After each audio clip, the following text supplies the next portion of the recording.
again. Sorry for the technical difficulties. Um, the thing that we had started discussing before I left was, why is a woman not kosher for Edus? And maybe that's why Sutton decided he didn't want me to record this. Okay, Hatam Shalom Mekablim Edus Isha, Afal Pishiyesh Lehen Bina Yisera. So we'll start it again. The reason why we don't accept testimony from a woman, even though they have additional discernment, understanding, the Gemara says that women have what's called Bina Yetera, additional understanding. Umishum shenemar b'Torah v'amdu shnei ha'anoshim, because the Torah says the two men shall arise. V'hagemara b'masecha shvuos ha'amidu shemeduber be'edim v'darshu anoshim v'lo noshim. So the Gemara understands that pasuk of v'amdu shnei ha'anoshim, even though one could read that pasuk as referring to the litigants. The Gemara understands it referring to the witnesses and not the two litigants. And they say, it says the two Anoshim witnesses shall stand before God. And they learn from there, Anoshim v'lo noshim. Because of Harambam, Noshim psulos le'edus mehatorah shenemar, al pi shnayim edim lashon zachar v'lo lashon nekeva. The Rambam says, it says shnayim edim, and that's a male conjugation, not a female conjugation, which again, very bizarre, right? The Hamaforshim amdu al dvarav lama hevi pasuk acher meha pasuk shedarshu chazal b'masecha shvuasham. The Meforshim all attack the Rambam. Why is he quoting a different pasuk? If the Gemara quotes one pasuk in Masecha Shavuos, why would the Rambam quote a different pasuk? Mikol makom mashma mikol zeh shenashim psulos milahoid migzeras haTorah. Whether you look at the simple pshat of the Gemara, whether you look at the Rambam's pasuk, it seems that women cannot testify biblically. It's a biblical prohibition, and that's, he quotes the Aruch HaShulchan, Nashim v'avodim v'goyim psulim la'edus min haTorah, v'davar zeh in bo tam rak migzeras haTorah. He says there's no rhyme or reason for this, the Aruch HaShulchan says, and that's probably the best thing to stick with, is that we really don't understand. He says, "Uvesefer hachinuch kasav shahatam shehem psulos le'edus," and this is what we were up to. Umishum shenashim daitan kala. The Sefer Hachinuch writes is because women's knowledge is light. Women have light minds. Now, what does that mean? So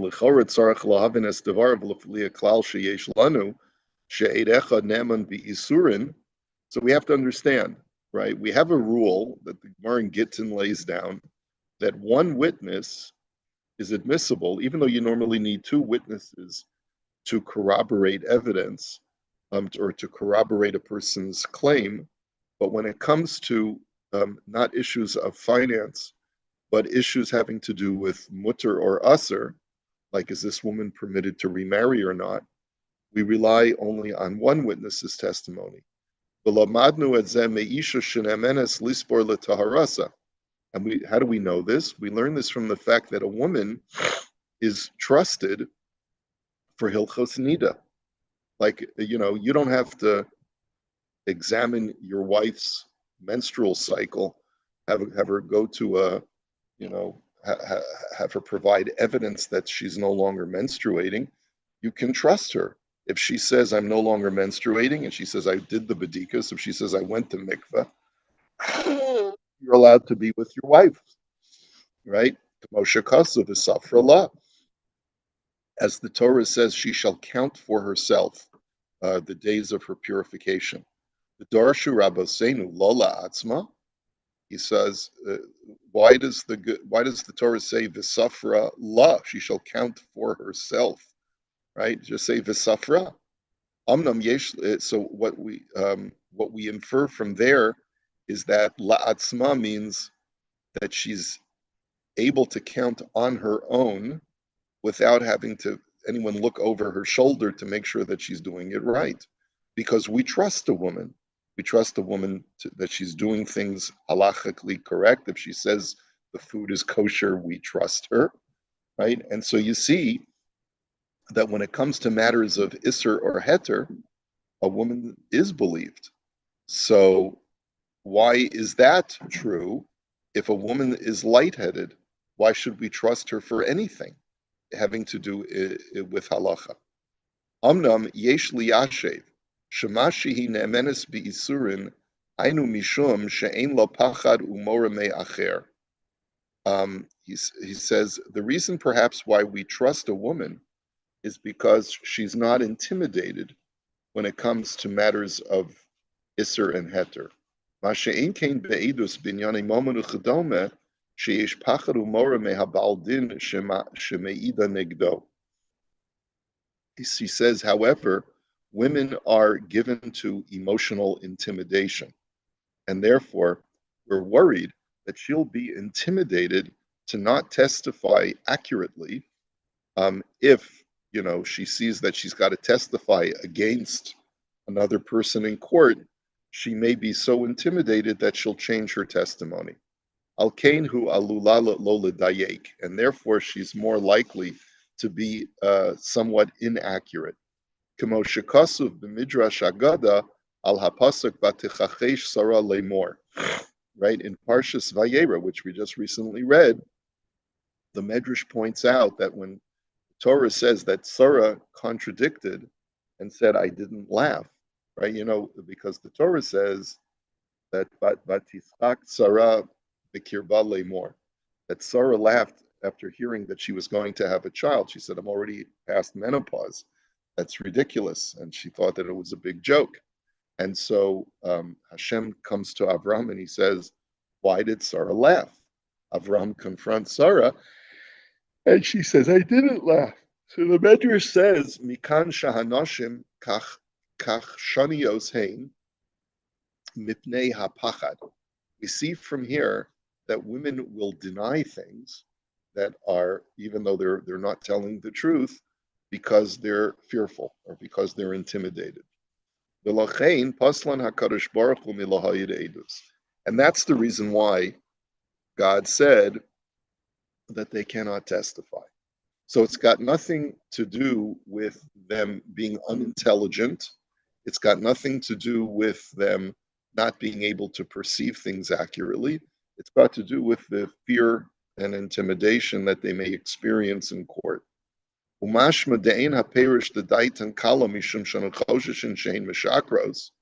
it's not that we fear that they're going to lie, and that they're less trustworthy than men, God forbid. Because if that were the case, then you couldn't rely on a woman. You couldn't come home today after your wife makes dinner and eat her food. How can I trust your kashrus? You're daiton kala. Just because you tell me it's kosher, how can I trust you? But we have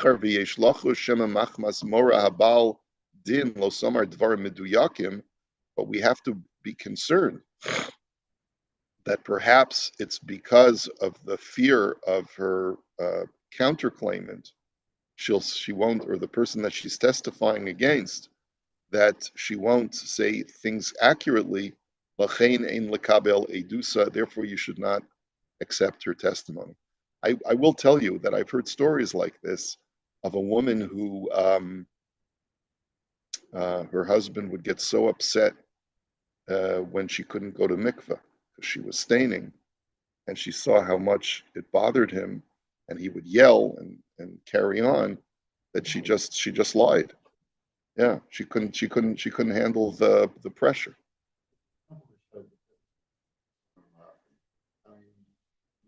Look there and say, well, Abraham told when he's going down to Egypt, and he lied about Sarah being his wife, said it was his sister. Right. And that was under pressure because he was scared that they were going to do something to it because it was his wife and not his sister. Well, it was under threat of physical harm. Okay. Right. I mean, so. Well, no, but I'm saying that there is a difference. Any person is going to lie if hey, are you a Jew? And if you're a Jew, they're going to shoot you, right? So a lot of people do that. But there was no reason for Sarah to lie. She should have just, in this case, Avram confronts Sarah and says, "Why did you laugh?" She should have just said, you know what? I was wrong. I should have had more bitachon in Hashem. So she wouldn't have faced any. She wouldn't have been shot. All right. And therefore, when a woman is telling you simple facts without being called to testify, just telling you, here's your dinner, ma'minim la, the mikrim mesuyamim, we trust her under certain conditions, kigon shehi meida al mechil shel dvorim shehi ra'asa lemize shayach.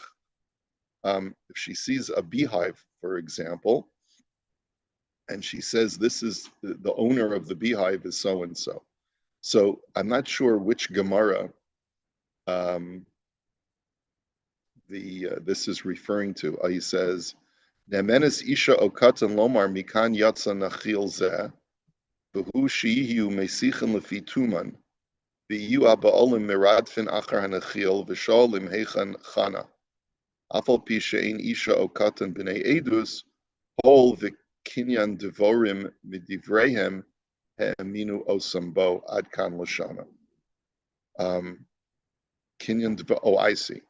So, in other words, if a nachil is not a hive, it's sort of like a group of bees, which a swarm of bees. If someone says, "Oh, I saw them coming from so and so's backyard," and bees are considered to be a valuable commodity because you can use them to make honey.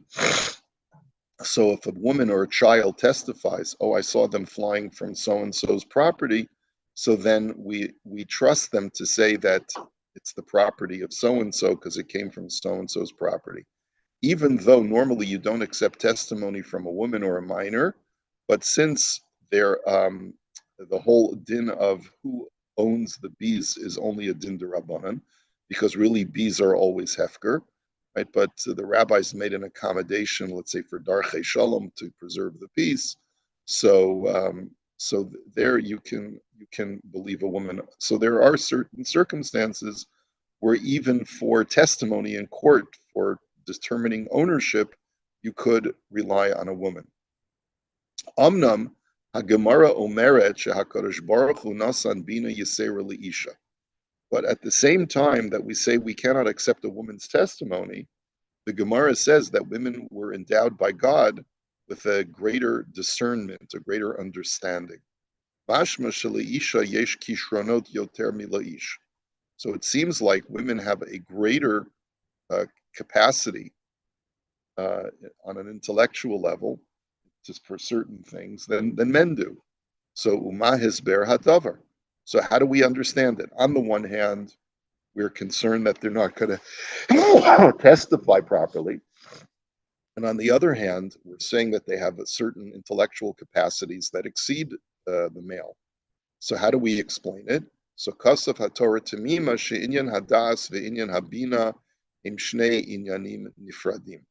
So the Torah Tamima writes that das and bina, das is knowledge, like sort of stoic knowledge of cold facts, that's one thing. And bina is sort of an understanding of certain situations, that's something totally different.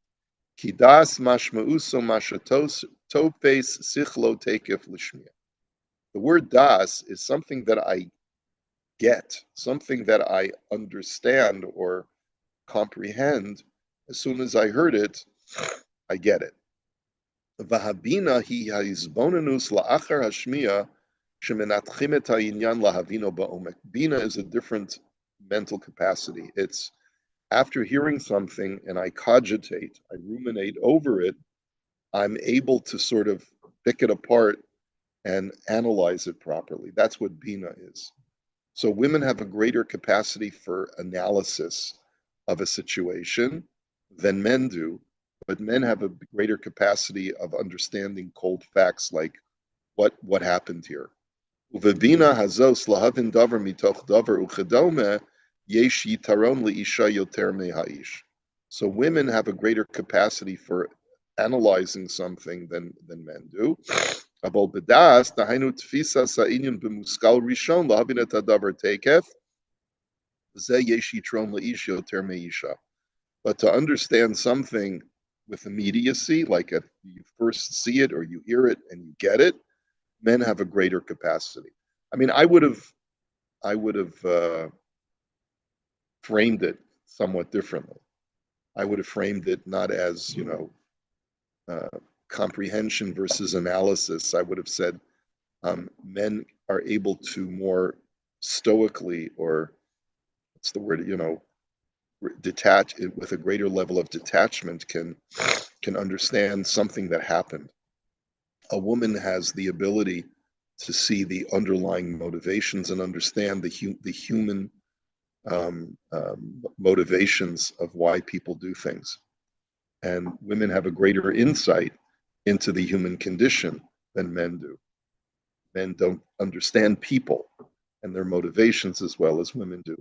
Men just see things and they say, "This is what happened." Like, there's a comedian who talks about this. He says, when I have a conversation with my wife, like she says, I went to the store today. Oh, and did you know I ran into so and so? And did you know? Oh, she told me. And she and her husband are having this problem. And by the way, did you know that he lost his job? And she keeps going from one thing to the other. It has nothing to do with what happened to her day. She starts talking about everything else about people. And then he says, when I tell my wife what I did today, he says, I went to the store, I ate a tomato, and I ate it. It was good, right? And that's the end of the story for the man, right? Because you don't include, um, right? Isn't that true? That's basically, yeah, yeah. So so a woman is more interested in understanding people and understanding what life is all about. And a man just, he went to the store, he bought a tomato, and he ate it, and it was good. Now, v'lechora kasha, the hare matzinu mekomos sherabosenu samchu al edus isha. And so he says, at first glance, this is difficult because we find there are places where our rabbis rely on women's testimony, כמו שהגמרא אומרת במסכת קידושין, שהמיילדת נאמנת לומר על תינוק שהוא הבכור. A midwife, for example. Let's say a woman gives birth to twins, and we need to know which one is the firstborn and which one is the secondborn, which one is Yaakov, which one is Esav, right? So this week's parsha, a midwife is believed to say this is the firstborn. Oshu Kohen Olevi. A midwife is also believed to say that the father of this child is a Kohen or a Levi. Amnam bir, so woman is relied upon to say these things. Amnam bir harash b'hatam bazehu mishum shetiknu chachamim lahamin lamiyaledes ki al pirov ein mi sheyodea chutz mimena v'lochein ma'aminim la. He says the Rashba explains that the reason why we believe a woman in those situations is because even though that's not Isser Veheter, that's really just establishment of fact, which could have financial ramifications, is because in the majority of situations, no one else can know other than her. And the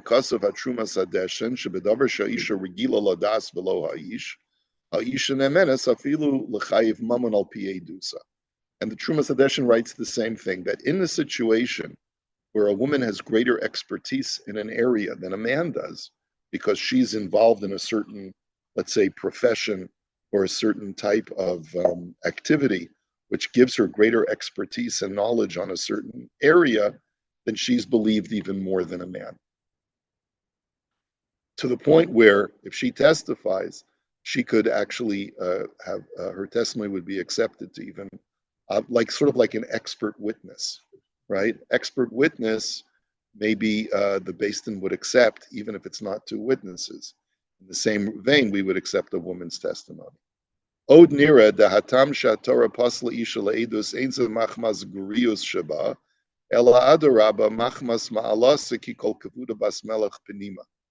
He says, I would like to express, this Rav Sharagas says, that the reason why we don't accept a woman's testimony is not because of any deficiency in her comprehension, but rather to the contrary, it's because of her advantage in the sense that we say that women are very modest and they tend to stay withdrawn from society. Kol kavuda bas melech penima, the women generally tend to stay inside. Ve'ein ze mikavuda shelo isha lovo ulahayid b'fnei beistin. And it is not considered to be an act of modesty for a woman to be summoned and to testify in Beistin. And that's the reason why. Now, is he quoting someone here? He says, he quotes in the footnote, he says, Uche'ein ze isa b'gemar b'kama mekomos, she'ein darka shel isha lovo lebeistin mipnei kavoda. That it's not the norm for a woman to come and appear in court. It's not considered to be honorable for her because the glory of the queen or the princess is to be inside and not to be summoned outside. Yeah, so he's saying that's the tznius issue.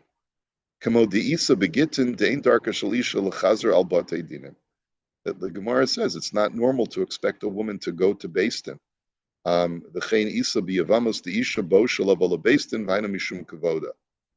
Okay, so he quotes, and he says, and then he writes, he quotes from the Ramban in his Talmudic commentary. He says, "Ein derech hanoshim lov lebeistin mishum delav kavodanu, k'dichsiv kol kavoda bas melech penima ad kan loshanu." Is not. He writes that it's the very same thing. In Keish Lomer shezeh otam gam shenoshim lo meidos keven shenadavar mechubad la'avion lebeistin. Maybe that's the reason that we don't accept their testimony because it's not. We're not showing them proper honor by asking them to testify. The Chain Kasav Hagon Rabbeinu Yosef Chaim Zatzal B'Sifro Imrei Vina Sheik Shalo Hashol Hari Anachnu Roim Shenoshim Yireos Chet Umedaktikos B'Mitzvos Yoser Mino Anoshim B'Lama Yuchashudim Lahayid Shaker. He asked them the question in the Sefer. He says, we see that women are more medaktek in mitzvos, in many instances more than men. If women are more meticulous in the observance of mitzvos than men, they have more fear of God than men do. And I can certainly say that's true in my family. My wife is more God-fearing than I am. So if that's the case, why should we suspect that a woman would lie? The questioner says, I don't really understand what our sages mean when they say that women have light intellect. So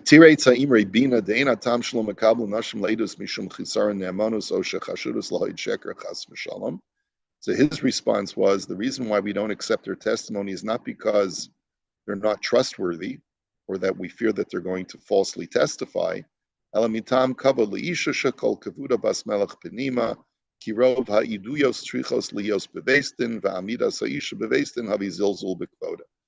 says the same thing, that it's a degradation to their honor to force them to come to Beistin.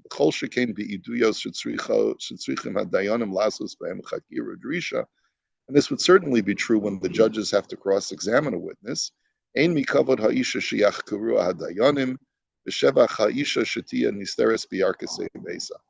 not honor, it's not proper respect to cross-examine a woman and grill her, especially if there's lawyers in the court. Well, the gender roles have really changed a lot in the last century, right? So, but this is his explanation as to why the Torah does not accept women's testimony. Now, by the way, I would argue that this certainly would not necessarily apply today. In many cases, like you said, there are women lawyers, there are women judges. Women quite often are not in any way slighted to be present in a courtroom. So this argument of kol kavuda bas melech penima, not sure if it really holds today. But if you say it has to do with the way that their mind works, the women's minds work in different ways. They're more easily intimidated, perhaps, then maybe maybe that would hold true even today. Oh, all right, we'll hold it here. We'll finish this off in Mirz Hashem tomorrow. Okay. No, I'm not going to be here tomorrow. I apologize. So